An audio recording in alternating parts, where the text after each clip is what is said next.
कृष्णा ऐसे को कुछ खेल खेलना है তো গৌরাঙ্গী কান্না করছে।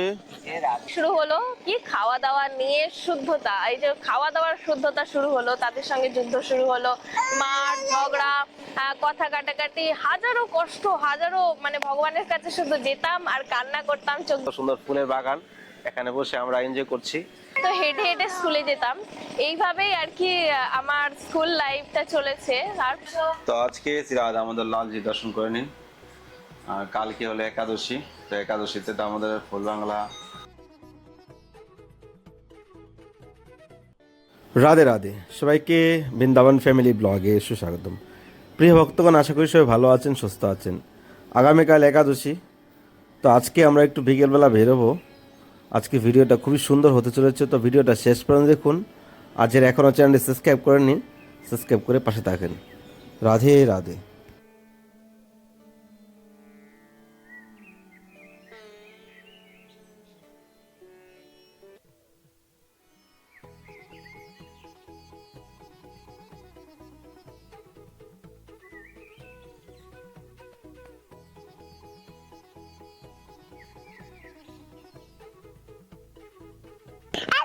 आपका सूरज कैसे कर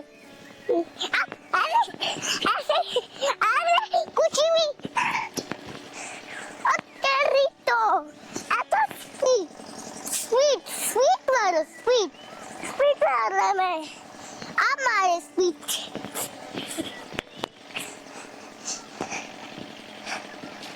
आप मम्मी आप पकड़िए,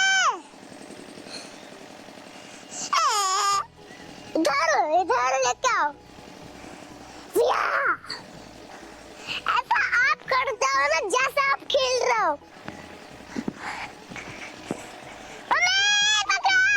पीछे आ रहा तुम्हारी बॉल।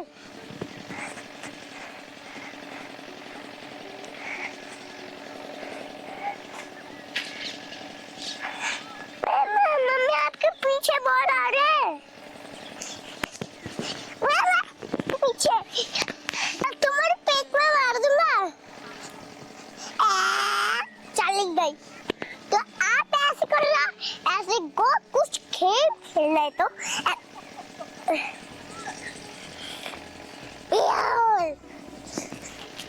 आप जैसे खेल नहीं पाता उसके अंदर ही खेल लग गई लग गया कि जोड़े लगे।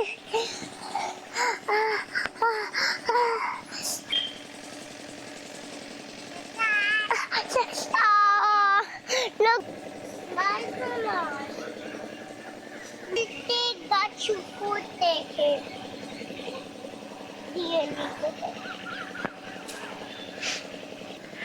রাধে রাধে। তো আমরা বিকালবেলা চলে এসেছি একটু সুন্দর একটা নতুন বৃন্দাবনে। তো একবারে যমুনার পাড়েই এই জায়গাটা, খুব সুন্দর একবারে গার্ডেন, একবারে বৃন্দাবন, যে আগের যে বৃন্দাবন সেই রকম ভাবে সাজিয়ে রেখেছে। বড় অনেক গাছপালা, ফুল গাছ আর পাখি, এখানে তো তো এখানে সব ভক্তরা এসে নাম জপ করতে পারছে নির্জন নিরালায় বসে। যে কেউ বসে আর কি টাইম পাস করছে, বন্ধুদের সঙ্গে গল্প করছে, ঘুরতে আসছে। কেউ পিছনে দেখেন তারা আবার খেলাধুলাও করছে, সেই ছোটবেলার বাচ্চানের খেলাধুলার র্যাকেট খেলছে যে। আর ওখানে একজন প্রভু আবার ওখানে পাঠ করছে, মানে যে যেরকম পারছে আর কি এখানে সময় আর কি সময় কাটাচ্ছে। তো আমরাও এসেছি এই যে মাধব আর গৌরাঙ্গীকে নিয়ে, তারা একটুখানি খেলাধুলা করবে বলে। কারণ চার দেয়ালের মধ্যে ওখানে খেলাধুলা করতে পারছি না। তারপরে আবার কারেন্টও চলে গেছে, কারেন্ট নেই। গরমকাল এলে একটাই সমস্যা, বারবার কারেন্ট যায়, মানে কি বলবো, দম বন্ধ করা অবস্থা। তো এই জন্য এখানে এলাম। তো প্রায় অনেকক্ষণ ধরেই বসেছিলাম, এখন বাড়ি যাওয়ার সময় হয়ে গেছে, সূর্য ডুবে গেছে। আবার চলে সেই গৃহেতেই ফিরতে হবে, কারণ সেবা আছে, সন্ধে আরতি, ভোগ লাগানো সবকিছুই আছে। তো আমি একটু স্কুটি চালাতে জানি, তো এখন মনটা করছে স্কুটিটা চালাই। ফাঁকা রাস্তা আছে এখানে, খোলামেলা জায়গা। তো প্রভু চাবিটা দেন, আমি একটু স্কুটি চালাই। কি বলছো মাধব? কি বলছো? আরে চাবিটা তুমি দাও না।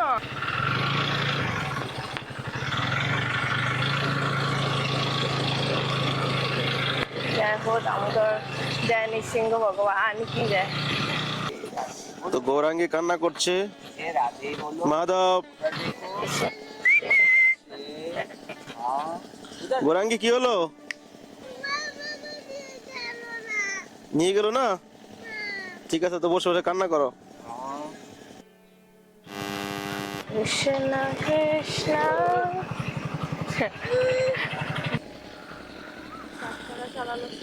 তো এখানে তো প্রায় আমি এখানে আসি, কিন্তু আজকে সবাইকে নিয়ে আসলাম আর আস্তে আস্তে হয়ে গেল সন্ধ্যা।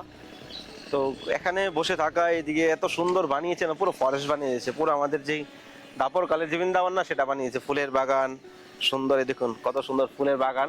এখানে বসে আমরা এনজয় করছি। আর পাশেই রয়েছে যমুনা মহারানী। আর কি বলবো, এদের সাইকেল সাইকেল তো চালাতে জানে না, স্কুটি চালাতে জানে। সাইকেল চালাতে জানো? কি বলছে? হ্যাঁ? যারা আমাকে চেনে, আমাদের এলাকার মানুষ, তারাই হয়তো জানে। আমি স্কুটি নিয়ে ওইদিকে চলে গেছে, ওইদিকে ঘুরে এদিকে চলে এসেছে। সাঁকো থেকে যেতাম গুড়াপে, মমতার চূড়া সাইকেল পেয়েছিল, স্টেশনে সাইকেল চালিয়ে সেলাই শিখতে গেছি। খুব ঠিক আছে? খুব ভালো। স্কুটি হ্যাঁ, পেয়ে না কি মানে করলো, কি ওইদিকে বলবো, না গিয়ে এদিক করে না এদিক করে চলে এসেছে। গরিবের মেয়ে আমি, কি হ্যাঁ, করবো, গরিবের পয়সা। মেয়ে। তো আমি বিলং করি সাধারণ পরিবার, চাষিবাসী। আমার বাবা হচ্ছে যে একজন চাষি। তো কি বলবো, যখন বাবা আর কি বাসে যাওয়ার জন্য পয়সা দিত, তখন কি সেই পয়সা বাঁচিয়ে রেখে দিতাম নিজের হাত খরচার জন্য। আর সাইকেল চালিয়ে মণিপুর সাঁকো থেকে একদম গুড়া স্টেশন অবধি যেতাম সাইকেল চালিয়ে, আবার আসতামও একা একা। তো খুবই রিস্ক নিয়ে যেতাম, কারণ হচ্ছে মেন রোডের উপর দিয়ে। আর পড়াশোনাও আর এভাবেই করেছি যে যখন হচ্ছে সবাই স্কুলে যেত, আমাদের স্কুলটা হচ্ছে যে আমাদের ঘরের পিছনেই বলতে পারেন, একটা খাল আছে, খালের ওই পারেই স্কুল। কিন্তু ব্রিজের কারণে আমাদেরকে অনেকটা ঘুরে ঘুরে স্কুল যেতে হতো। তো সবার কাছে যখন সাইকেল ছিল, তখন আমার কাছে সাইকেল ছিল, তো হেঁটে হেঁটে স্কুলে যেতাম। এইভাবেই আর কি আমার স্কুল লাইফটা চলেছে। আর পড়াশোনায় আমি মোটামুটি ছিলাম, এতটুকু ভালো ছিলাম না। তারপর আস্তে আস্তে আমার কি বলবো, আগের জন্মে কোনো সুকৃতি ছিল, আর আমার দাদু ছিল। তো আমাদের বাড়ির মধ্যে একটা বড় কৃষ্ণ মন্দির, রাধা কৃষ্ণের মন্দির আছে। আর বাড়ির মধ্যে কেউ ছিল না ভক্ত, একমাত্র আমার যে দাদু, উনি ছিলেন খুবই ভক্তিমান ছিলেন, মালা জপ করতেন, সন্ধে হলেই কীর্তন করতেন, আর 24 ঘন্টা আমাদের মন্দিরের মধ্যে বসে থাকতো। তো ওনার থেকে দেখে দেখে আমি তখন ছোটবেলায় এতটুকু হরিনাম করা বা কি এতটুকু আমার আগ্রহ ছিল না। তো যখন আমি 8-9-এ পড়ছিলাম, তখন আমার আস্তে আস্তে মনের মধ্যে ইচ্ছা শুরু হলো যে একটু ভগবানের দিকে আকর্ষণ হলো। গোপালকে নিয়ে খাওয়ানো, তাকে নিয়ে শোয়ানো, পূজা অর্চনা করা।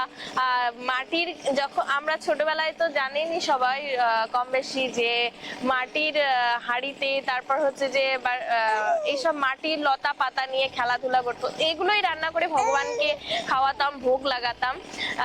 তো খুব মানে প্রেম দিয়ে ভগবানের সেবা করতাম। তারপরে অভিলাষা করতে করতে মা একটা পাথরের গোপাল এনে দিয়েছিল। আমার ইচ্ছা ছিল না পাথরের গোপালকে সেবা করব, আমার ইচ্ছা ছিল যে অষ্টধাতুর বিগ্রহ, সেই বিগ্রহ সেবা করার। তো যেভাবে গোপাল এসেছে সেইভাবেই এবার কান্নাকাটি করছি, না সেবা যা হোক করে করি। তো সেই সেবা করতে করতে মনের মধ্যে অভিলাষা যে অভিলাষা তো অনেক কিছু হয়, কিন্তু কোনো কিছু করতে পারিনি ওখানে থেকে। তো শুধু পাঠ করতাম, তাকে শোনাতাম।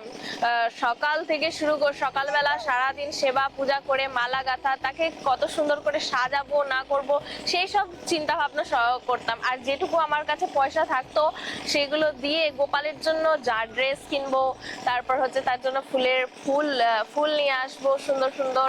আবার যে আর কি জন্মাষ্টমী মেন যে আর কি তিথিগুলো থাকে, সেগুলোতে গোপালকে ভোগ লাগানো, এসবগুলো মনের মধ্যে ইচ্ছা হতো।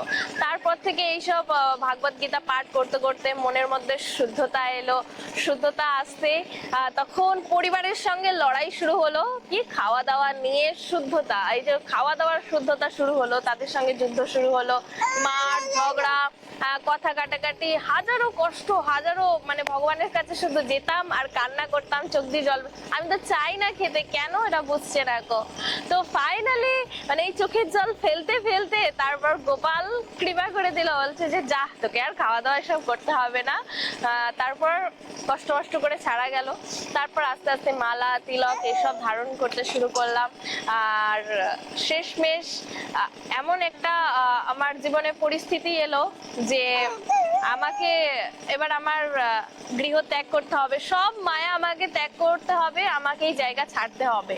হ্যাঁ, তো এক ধাক্কায় এই চোখের জল ভগবানের কাছে, এই অশ্রু, এত অশ্রুপাত করেছি, হে কৃষ্ণ হে গোপাল, গোপালের এতদিন ধরে সেবা করেছি কিন্তু আমার গোপাল আমার কথা শোনেনি। আমি সিরিয়াসলি বলছি, আমার গোপাল আমার কথা শোনেনি। যখন শেষমেশ রাধা রানীকে ধরলাম, হে রাধে হে রাধে, বৃন্দাবনের দিকে মন টানছে, বৃন্দাবন আমার কখনো কি বাস হবে, বৃন্দাবনের বাসের আশা কখনোই মনের মধ্যে চিন্তা করিনি, কিন্তু মনে মনে আশা করতাম যে নবদ্বীপ মায়াপুর আছে, ওখানে কখনো যাব, থাকবো, বাস করব, চলে যাব ওখানে, এই মনের মধ্যে অভিলাষা হতো। তখন রাধা রানীর কাছে প্রার্থনা করছি, রাধা রানী তুমি এত কৃপাময়ী দয়াময়ী, আমাকে একটু কৃপা করো। তো ফাইনালি রাধা রানী কৃপা করে দিল। আর এই বৃন্দাবন ধামেতে 6 বছর যে কিভাবে কেটে গেল বুঝতেই পারলাম না। তো আপনারা এইভাবে আশীর্বাদ করতে থাকেন যেন বৃন্দাবনের রাধা রানীর, দামোদরের এইভাবে সেবা চালিয়ে যেতে পারি। আর এই যে 2 ভক্তকে মানে মানুষ করতে পারি।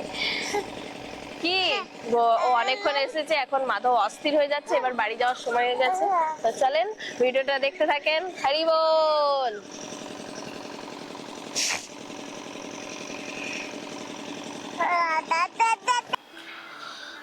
महाप्रसाद की जय, राधा दामोदर लाल की जय, आज के आनंद की जय, आनंद नंदन की जय। तो आज के महाप्रसाद डाल सब्जी फल अन्न महाप्रसाद की जय। हरे कृष्णा कृष्ण कृष्ण हरे हरे, हरे राम राम राम हरे हरे। राधा रानी की जय,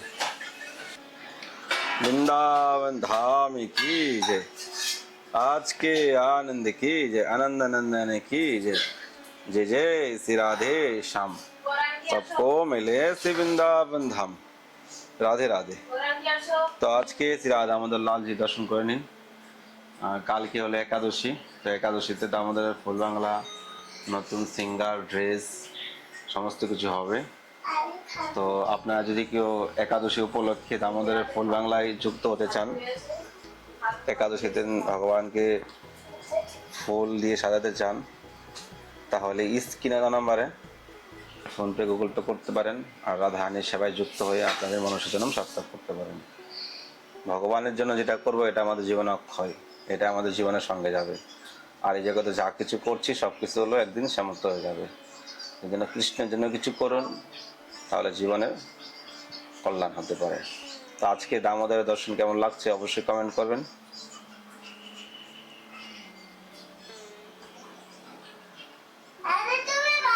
রাধে রাধে।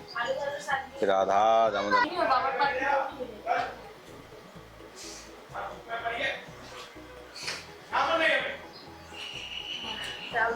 গোরাঙ্গি তুমি কি খাচ্ছ?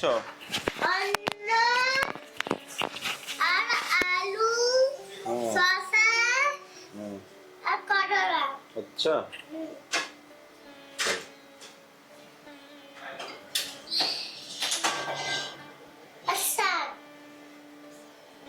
রাধে রাধে বলো। রাধে রাধে।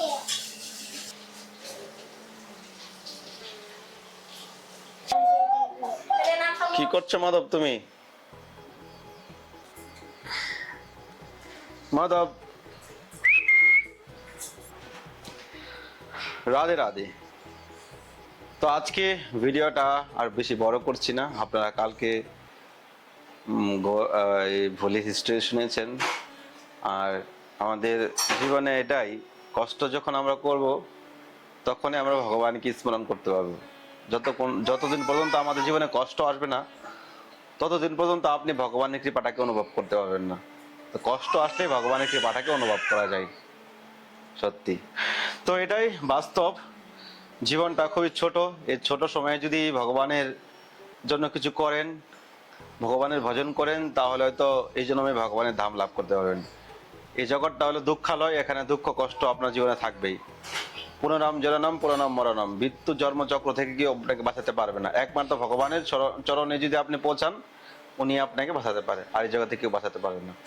তো আগামীকাল হলো একাদশী। একাদশী উপলক্ষে তো অনেক কিছু হতে চলেছে, সেটা আপনারা জানেন। আর দামোদরের সিংহাসন এখন কাজ চলছে। আপনারা যদি কেউ দামোদরের সিংহাসনের জন্য সেবা করতে চান, স্ক্রিনে নাম্বারে ফোনপে গুগল পে করতে পারেন, চাইলে আমার সঙ্গে কন্ট্যাক্ট করতে পারেন। তো দেখা হচ্ছে নতুন ভিডিওতে, নতুন ব্লগে। অবশ্যই কমেন্ট করে জানাবেন কেমন লাগছে। তো সিংহাসন আপনারা যারা নিত্য দর্শন করে তারা তো জানেন সিংহাসনটা মানে কি, মন্দির দামোদরের যে বসে আছে সিংহাসন, সেই সিংহাসনটা নতুন করে একটা নতুন বানানো হচ্ছে। তো সেই জন্য আপনারা যদি কেউ সেবা করতে চান তো সেবা করতে পারেন। তো সবাইকে রাধে রাধে, নিতাই গৌর হরি হরি বল, গৌর হরি কি জয়।